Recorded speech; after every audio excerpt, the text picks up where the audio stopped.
Olá a todos, eu sou César Augusto Muniz e hoje no Conversas da Alma temos connosco uma presença internacional, o Pedro Lopa, um coach muito conhecido. O Pedro, há 23 anos que viaja pelo mundo inteiro, criou empresas e projetos no México e em Espanha, onde viveu 20 anos da sua vida. Nos últimos 15 anos dedicou-se à especialização em diferentes áreas relacionadas com o desenvolvimento humano e espiritual, passando por várias práticas espirituais como o Reiki, estudo das emoções, inteligência emocional, mindfulness, neurociência, genética e comportamento humano. É também um investigador e praticante da meditação e o seu caminho atual é difundir e lançar projetos no âmbito da liderança consciente. Hoje, no Conversas da Alma, damos as boas-vindas ao Pedro Lopa. Pedro, muito bem-vindo. Muito obrigado, César, por estar Obrigado aqui. por estares aqui. Obrigado por teres convidado. Isto para mim é uma honra estar aqui contigo. Eu lembro que a gente falou neste projeto desde o início. É verdade. E mesmo no início eu disse, olha, isto acho que é uma aposta única em Portugal. Obrigado. E portanto, hoje aqui estamos nós, juntos, e para mim é um grande gosto de estar aqui contigo também. Muito obrigado. Pedro, tu saíste de Portugal muito cedo. Como foi essa experiência? Olha, eu saí muito cedo de Portugal. Essa foi uma experiência única na minha vida, porque me levou a muitos países, mas em especial a um processo de transformação muito grande. Aliás, isso já estava um pouco definido, eu acho que estava definido. Eu aos 14 anos já tentei de alguma forma sair, mas achei que era muito prematuro. E as coisas surgiram não pelas razões talvez mais indicadas daquelas que a gente diz, não, é uma bela viagem, mas era diferente. E todas essas viagens deram-te uma visão do mundo e das pessoas diferente. De que forma é que isso afetou a tua visão do mundo e das pessoas? Queres contar-nos um pouco? Uau! Eu posso dizer uma coisa, a transformação que nós temos ou abrir-nos completamente às culturas, a gente começa a perceber uma série de aspectos interiores que nós temos em relação às nossas limitações. E as nossas limitações têm a ver muito com as crenças, com as ideias. Sem dúvida. Geneticamente, aquilo que nós somos como portugueses está geneticamente marcado nesta sociedade e vê-se bastante bem. Quando lá estás fora, é curioso, porque se nota muito outra mais. perspectiva, não é? Claro, mas começas a ver em ti, começas a ver nos outros e quando vês nos outros começas a ver em ti. Então foi muito interessante. Portanto, essa tua nova abordagem, essa tua nova visão de ver as pessoas e Portugal, logo aí mudou. Mudou completamente porque eu fui para o México, foi o meu primeiro país. Um país fantástico, eu adoro também. Um país maravilhoso e que para mim é o meu segundo país, digamos quase ao nível de Portugal.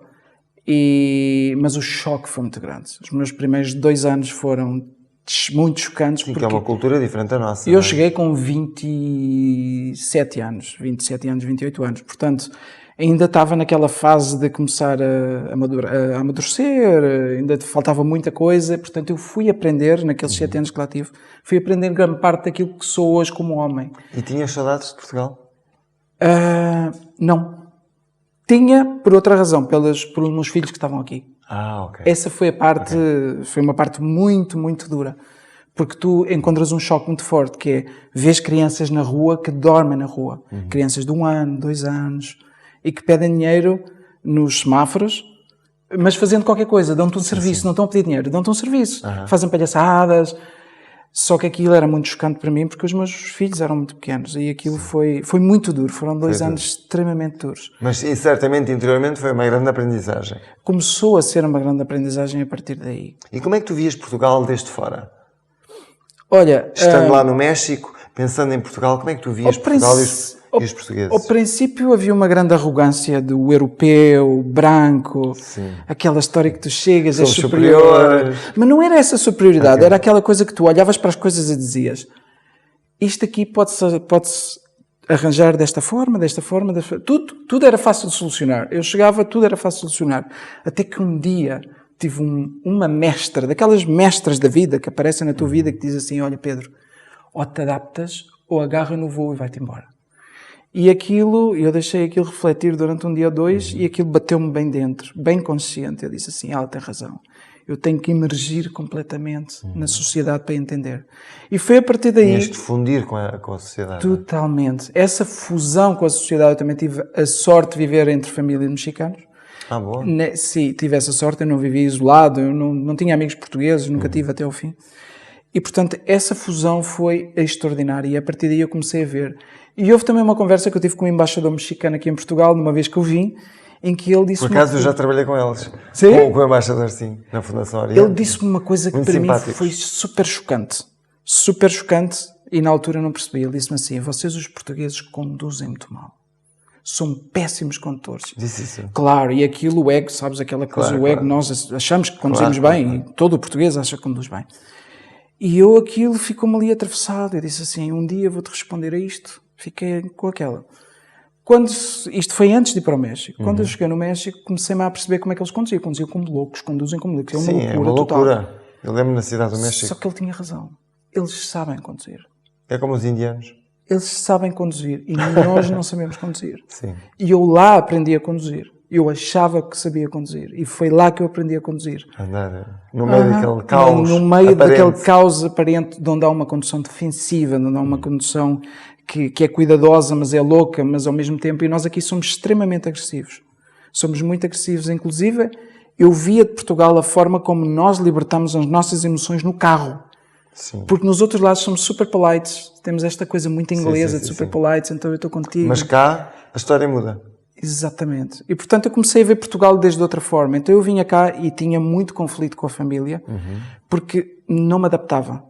Não conseguia adaptar-me, porque eu já tinha visto todo mundo. Eu viajava muito aos Estados Unidos, estava permanente nos Já Estados tinhas Unidos. outra visão e outra Uma perspectiva visão das diferente, coisas, então não é? começava a ver as limitações todas. Aquelas limitações que eu via lá, comecei a vê-las aqui.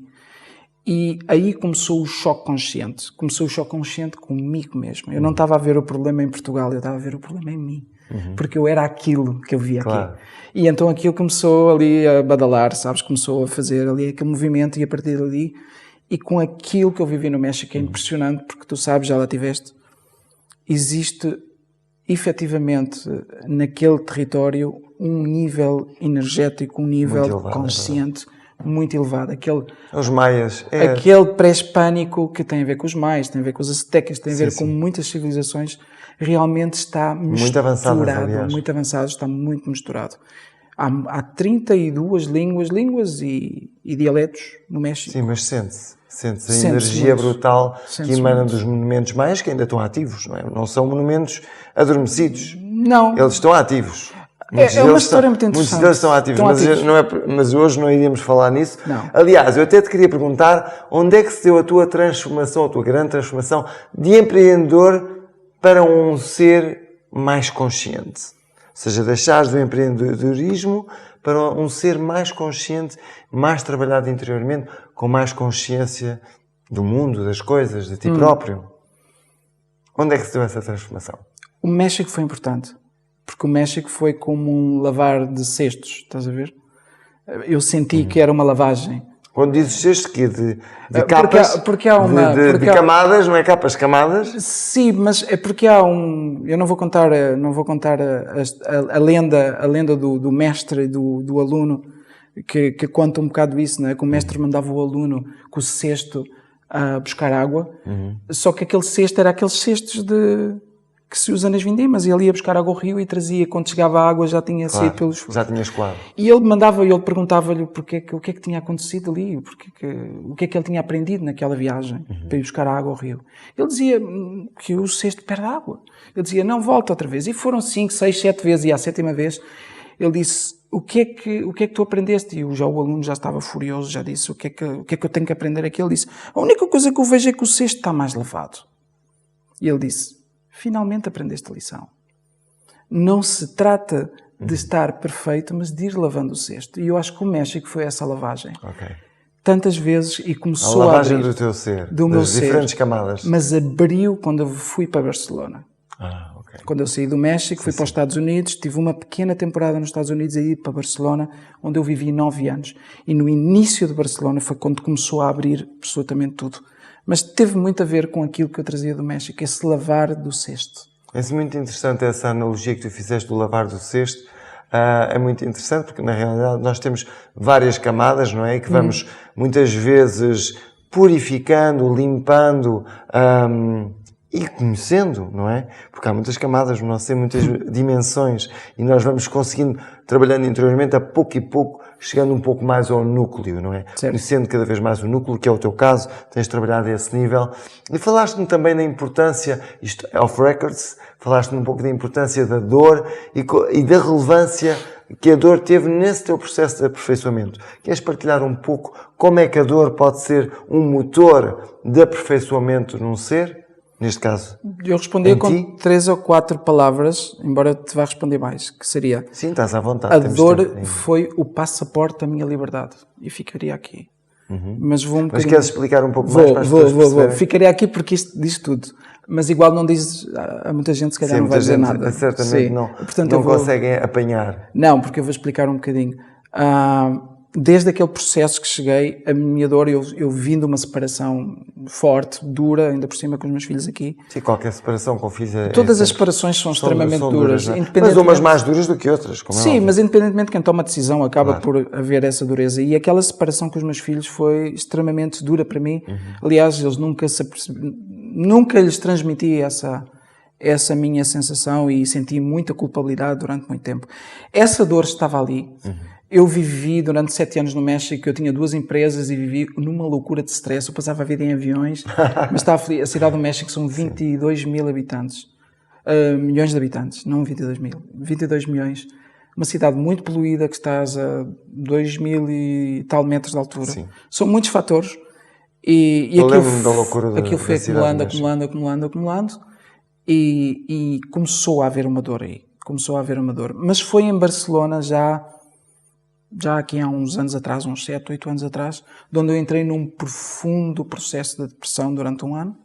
Ok. Exatamente, já depois de ter feito muito trabalho espiritual, aí mais lavagem profunda. Claro, já não foi a lavagem outra camada mais profunda. Foi uma camada mais profunda e lembro-me, através de processos energéticos, que foram muito, muito exagerados da minha parte, que abri e não consegui gerir aquilo, porque quis abrir tudo, e foi um processo muito interessante. Sim, porque o processo de crescimento também tem que ser gradual, não é? Mas isto para mim deu-me uma aprendizagem muito grande, que foi: a dor é fundamental no processo de tomada de consciência. Fundamental. Sim, qualquer grande iniciado passa por processos de dor também. E inevitavelmente. Essa dor de testes. É básica. Essa dor é básica, mas há uma coisa importante. O nosso ego, a nossa mente, uma das funções que tem é evitar a dor. É uma espécie de Ninguém gosta de sofrer. Uma farmácia, claro. E como evitamos a dor, o sofrimento surge por trás. Claro. E, quando portanto, não compreendemos. Exatamente. Evitamos para não compreender. E como é que tu lidaste então, de uma forma clara e rápida, como é que tu lidaste com a dor de maneira profunda para que ela te fizesse saltar para um outro grau? Ao princípio não lidei. Simplesmente rejeitei a dor. E por isso o processo se alargou. Até que eu percebi que não podia rejeitar a dor. E foi aí que eu entrei nesse processo. Foi a aceitação profunda da dor. Só que isso leva verdadeiramente a ver a dor. Eu sempre dou o exemplo, uma coisa é dar-te uma injeção que dói durante aqueles primeiros segundos, depois uns minutos depois, e outra coisa é teres aquela dor que está sempre, toda a vida. A injeção é aceitar a dor. É aquele momento... É o agradecimento. É isso. No fundo. É isso. Que nós também utilizamos noutras práticas espirituais, mas percebam também que o Pedro criou um método chamado Mind Key. E é isso que eu lhe vou perguntar. O que é o Mind Key? Como é que ele surgiu, esse novo método que tu criaste? Para lidar com todos esses processos espirituais, emocionais, enfim, físicos, porque no fundo é tudo mesmo, ou seja, tudo faz parte, não é? Desde o físico ao corpo espiritual, nós passamos pelos diferentes corpos, na qual o emocional e o mental também lá estão metidos, entre aspas. Como é que tu criaste esse método do Mind Key? Método ou prática? Sim, como é que tu lhe chamas? Método? Eu chamo método.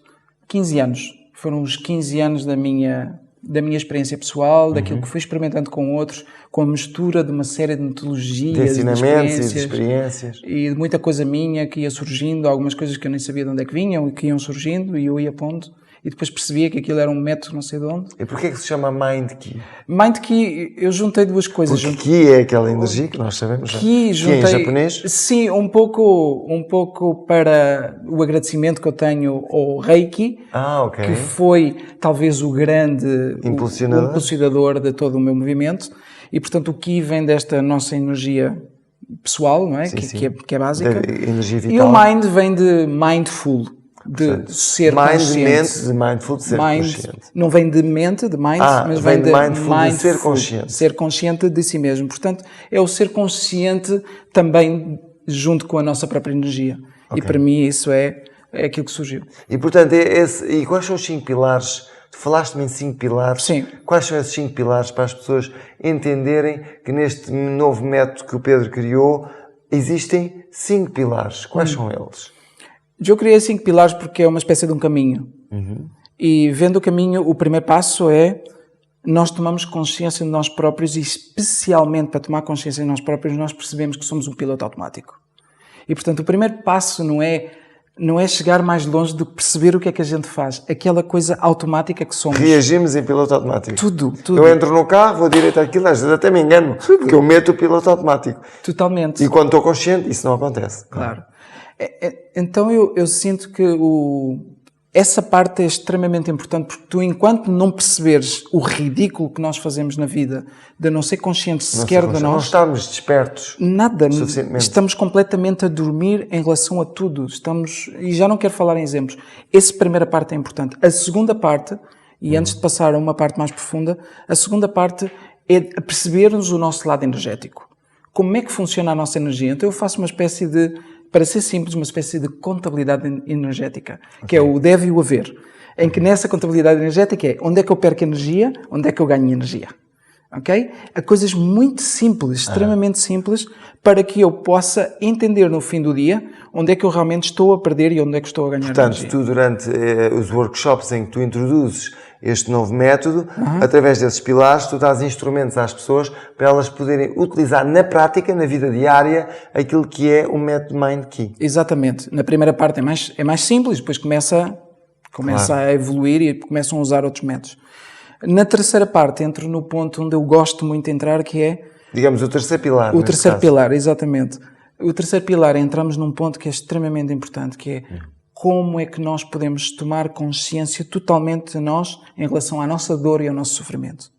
Aí vamos entrar onde nós não gostamos, mas já estamos meio preparados, já percebemos que estamos a dormir, que temos uma gestão energética, que podemos olhar já para a nossa dor, porque é muito importante que nesta fase nós comecemos a ver o que é que a gente esconde, as sombras, tudo o que está aí. Porque elas estão lá. Estão todas. Estão lá. Estão lá. E algumas a gente nem sequer quer tirá-las. E estão lá, e sejas quem sejas. E nutrem-se da nossa energia, das nossas emoções. E aí vai a tal parte energética que se nós conseguimos começar a equilibrá-la, começamos a vê-las de uma forma muito... Elas vêm à tona para serem limpas, para serem equilibradas e harmonizadas. Exatamente. E depois vem o quarto pilar, que é extremamente importante, que é onde nós vamos já utilizar como é que nós podemos integrar tudo isto. E aí aparece o silêncio, aparece a meditação, aparecem outras técnicas que têm a ver, eu sou consciente de mim próprio e começo a utilizar a meditação como uma das possíveis ferramentas. Sim. E pode haver outras ferramentas. Portanto, nos teus workshops tu também dás uma meditação específica para que as pessoas possam usar pelo menos essa ferramenta também, além das outras, para que possam aceder também ao seu estado interno. Sim, eu dou uma meditação mais. específica, mas eu na meditação tenho uma forma diferente de estar. Eu gosto de abrir muito a meditação, gosto de abri-la. Ou seja, uma meditação expansiva. Sim, gosto de abrir, eu não gosto de fazer uma coisa que seja rígida, porque senão tu ficas outra vez preso claro, as estruturas aos parâmetros que já tinhas e daqueles parâmetros iniciais. Claro que sim. Portanto, a tua meditação, digamos para as pessoas entenderem, é que é uma meditação em que tu alcanças um estado consciente expandido. É isso? Sim, totalmente. Ok. E o quinto pilar? O quinto pilar é a utilização da ciência, e neste caso da neurociência, para nós podermos utilizar determinadas ferramentas que nos vão ajudar no nosso dia-a-dia. Por exemplo, mudanças de mindset. Portanto, usando também a parte científica para compreender e chegar... Para trabalhar a parte mental já. Portanto, eu até aqui não trabalhei na parte mental. Porque não me interessa trabalhar a parte mental. Interessa que nós, no Mind Key, nós entramos profundamente. E quando tu entras profundamente, então a mente já está aberta, então já podes trabalhar alguns aspectos dos teus programas que estão ali. Sim, não portanto, ficas os meus programas não me interessam. Às cristalizações e às programações mentais que já tens, claro. Já adquiriste. Essas podem estar, porque não é tão importante, porque tu não vais tirar um programa de alguém quando alguém está a sofrer profundamente, até que ela tome consciência disso. Claro. Quando toma consciência, abre-se, então ela já sabe que aquilo é um programa que quer tirar. Sim. E quer dissolver. Dissolver, portanto fica para o fim. Muito bem. Perdão. Eu também engasguei. Qual é a diferença entre o Mind Key e aquilo a que chamas a liberdade de ser totalmente humano? A liberdade de ser totalmente humano é como a prenda de Natal que tu envolves com o papel de prenda e com o lacinho. A liberdade totalmente humano é isso. O Mind Key é o interior. Okay? O que eu fiz foi que o Mind Key trabalhei desde de uma metodologia, ou neste caso é de uma entrega que se chama Liberdade de Ser Totalmente Humano. Porquê? Porque apercebi-me que nós não queremos ser totalmente seres humanos. E não temos essa liberdade. Nós queremos ser uma espécie de... As pessoas entenderem. O que é que nós queremos ser? Nós queremos ser tudo menos aceitar aquilo que a gente já é. E, portanto, a gente quer ser perfeitos, a gente quer ser uma imagem daquilo que vê lá fora. Nós queremos ser tudo menos aquilo que temos aqui. Que realmente somos. Portanto, essa integração que nós somos é essa liberdade que nós podemos ter de ser aquilo tudo. E não temos essa liberdade porque temos medo de ser julgados, temos medo de ser apontados, temos medo, blá, blá, blá, blá. São muitos medos que estão aí. Muitas crenças, muitos medos, muitas limitações da sociedade e não só, e da família, exatamente. E da sociedade, enfim. E a família é 90% a família tem do tema. Um grande peso. 90% do tema é a família. Ela programa-nos muito desde que nascemos, não é? Exatamente. Sobretudo aqueles que vivem com a família durante muito tempo ainda, que é o caso de muitos portugueses que vivem até tarde com as famílias e que foi também o meu caso. Eu tive que me desprogramar das coisas que eu não achava tão interessantes que os meus pais me deram, no fundo, para poder chegar àquilo que eu sou agora. Claro que tenho uma parte deles, uma parte minha, mas é isso. Mas tu, na realidade, no teu trabalho, tu ajudas as pessoas a alcançarem essa expansão de consciência para terem a tal liberdade, a alcançarem a tal liberdade de serem eles próprios. Tu chamas ser totalmente humanos. Sim. É isso, não é? Mas não ajudo. Não ajudas.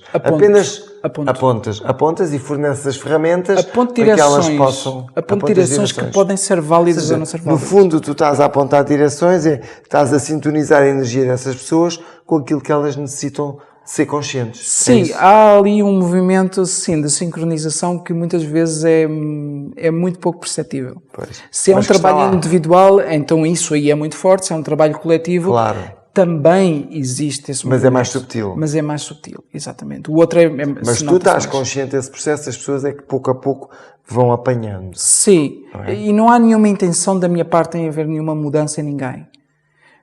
Por isso é que... Qual é a tua verdadeira intenção? Nenhuma. Para que nós possamos compreender.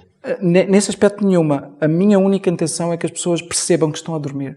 Que não estão despertas. Exatamente. Em que nesse dormir nós temos uma grande possibilidade de descobrir algo que nós não descobrimos até agora. Eu agora falo direto porque eu acho que isto é extremamente importante. Que expresses nós não temos claro aquilo que somos porque evitamos, por medo e por dor, conhecer o nosso verdadeiro eu, que não tem nada a ver com isto. E isto parece muito filosófico. Não, acho que é mesmo assim. Mas é mesmo assim. É difícil expressar. Para quem está desperto também entende que é mesmo assim. Sim. Quem não está desperto, a pouco e pouco, as palavras do Pedro certamente ajudam bastante. E as técnicas que ele desenvolveu e neste momento põe em prática e ensina, certamente serão úteis para muitas pessoas. E aí, nessa técnica, é a não técnica, que é evitar a técnica, mas ao princípio não se pode, porque a gente está muito habituado a isso. Sim, nós estamos Portanto, muito ao princípio habituados a um padrão para poder chegar a... Aliás, tu sabes isso por aquilo que nós falámos em off, em relação aos símbolos que nós falámos? Sim. Ok? Exatamente. É mais ou menos essa a ideia. É isso, essa é a ideia. E como é que surgiu a meditação na tua vida? Eu acho que Como é que chegaste até ela? surgiu muito pequeno. Eu estou agora a escrever um livro que é editado neste próximo mês, de Como é agosto. que se vai chamar? Tu podes meditar.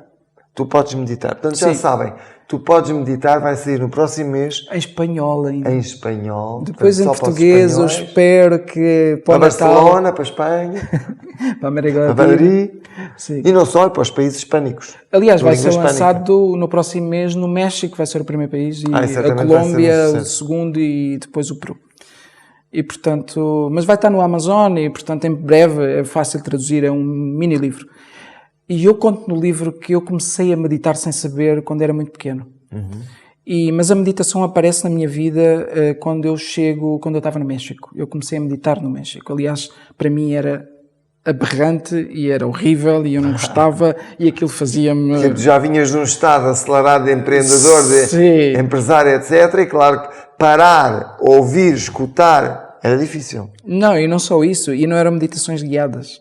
Na altura não eram. Era meditação, e havia demasiado incenso e eu quase que me afogava com o Eu incenso. também não sou muito apologista dos incensos. Eu agora Confesso, já sou, mas na altura custa-me um bocadinho- aquilo era como já Alguns a custa-me a respirar. poluição daquela cidade, a 2000 e não sei quantos Mais metros. o fumo do Mais incenso. aquele fumo, aquilo parecia-me poluição, e eu parecia que morria ali, É no que ato. também há incenso e incenso. Há certos incensos que não se aguentam. Há outros que são mais puros e esses sim Estávamos não a falar nos do ano contaminam tanto. 97. Pois. Pronto, tem 18, 19, 20, não sei, já perdi. E todos aqueles incensos conseguiram que, apesar dessa dificuldade com os incensos, conseguiste encontrar a forma melhor para meditar? Sim.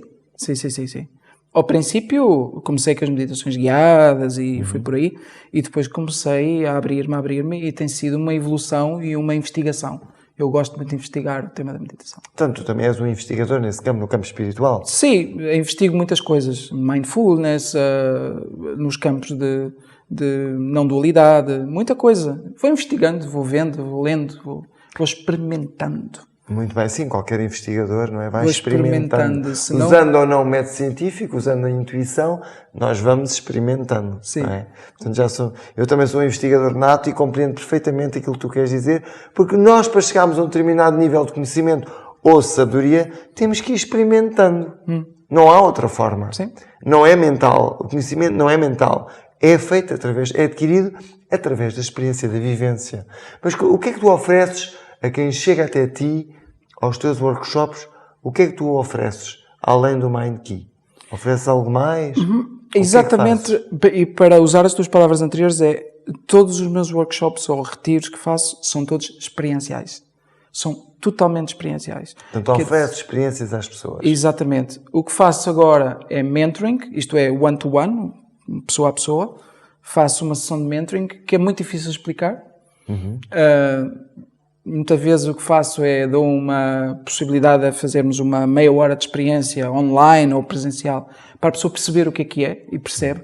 Mas basicamente o que eu faço é que todos trazemos problemas, a maior parte traz problemas de relacionamentos, sempre, 100%. Sim. Aliás, os vídeos que eu tenho no YouTube, os mais vistos são todos, os 3 primeiros é tudo a ver, tem qualquer coisa de relacionamentos.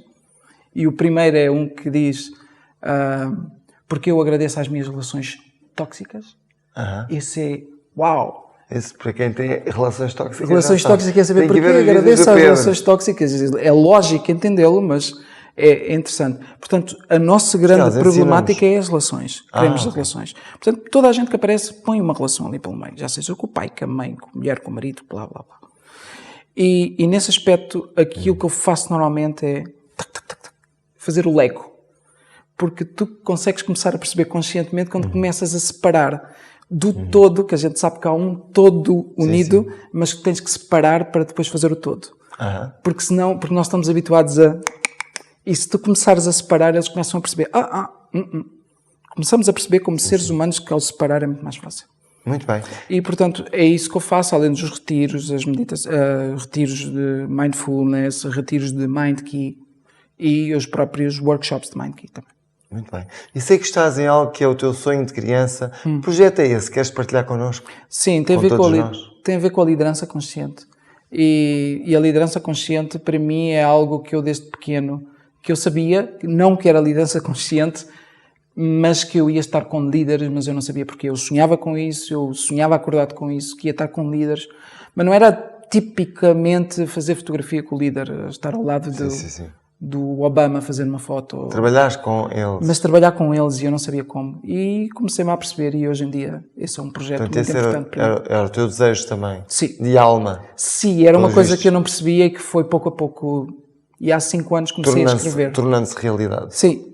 E que ofereces hoje em dia às empresas e organizações com quem trabalhas regularmente? E às outras, claro, como é óbvio. Pronto, já falámos agora um pouco, uma pequena abordagem, mas o que é que tu ofereces a essas empresas e organizações, além deste trabalho que tu fazes tete a tete?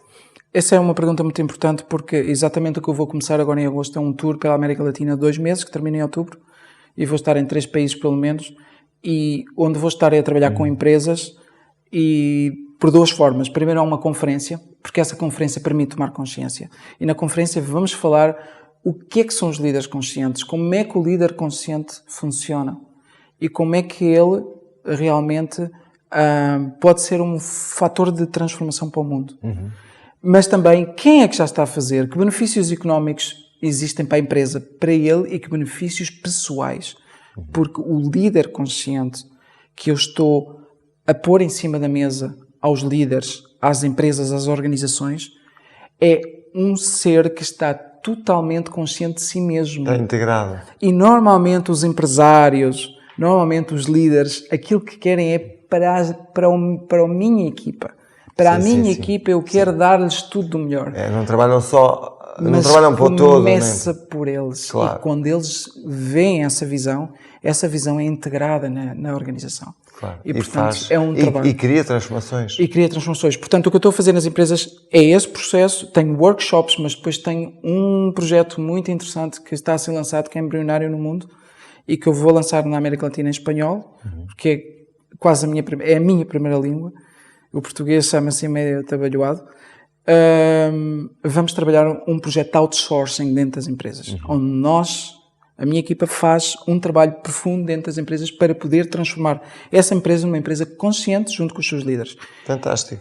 É lento, porque é uma transformação lenta. Sim, é um processo moroso. Mas os benefícios são espetaculares quando tu olhas para aquilo que há à nossa volta e os líderes que já começaram a fazer isso. Sim, e os líderes bem precisam de ter alguma consciência mais alargada, mais expandida, e o Pedro ajuda nisso, o que é fantástico. Basta abrir os jornais e ver as notícias e é isso temos mesmo. tudo. Se queres partilhar agora, para terminarmos, queres partilhar uma mensagem tua e dar recomendações aos líderes deste país e dos outros países, porque isto também vai estar no Facebook, no YouTube, portanto qualquer pessoa pode ter acesso, porque em Espanha certamente também poderão entender um pouco da nossa entrevista. Pode. Qual é a mensagem e recomendação que tu queres deixar aqui?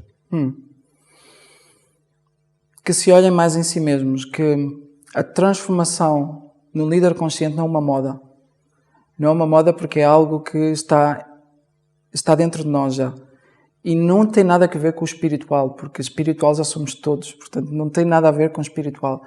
Tem a ver com um profundo reconhecimento daquilo que nós somos e muitas vezes da dor que está aí, que limita a todos os líderes que somos a poder, ia ser uma palavra em brasileiro que é enxergar, que é uma palavra que eu gosto muito, não sei porquê, mas a poder ver profundamente, e de uma forma muito mais criativa, muito mais aberta, com muito mais respeito, e conseguir que os colaboradores das organizações sejam verdadeiramente mais felizes pela mudança paradigmática da nossa forma de ver o mundo, o nosso entorno mais próximo, que é a empresa, e a própria comunidade. Portanto, a minha mensagem é: isto pode doer, mas isto é profundamente transformador. E os benefícios financeiros são muito mais importantes. Pensa-se que não, mas é muito mais. Mas crescem. Crescem.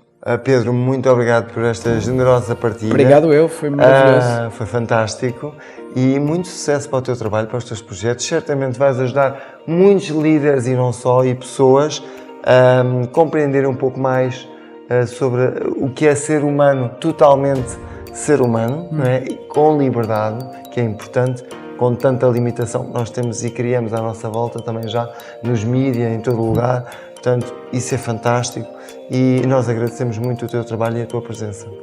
Muito obrigado. Eu agradeço a ti e a todos. Muito obrigado.